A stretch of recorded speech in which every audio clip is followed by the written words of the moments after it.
today's recipe as well as today's video, and if you would like to see more videos like this, then don't forget to leave this video a big thumbs up. Also by clicking the thumbs up icon.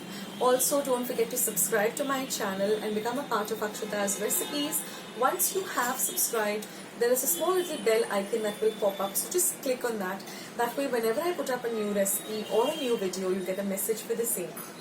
So on that note, I'll say bye and I'll catch you in my next video sooner than you think. This is Akshata saying bye, take care, stay healthy, stay fit, be kind and loving to one another. So till we meet again, bye.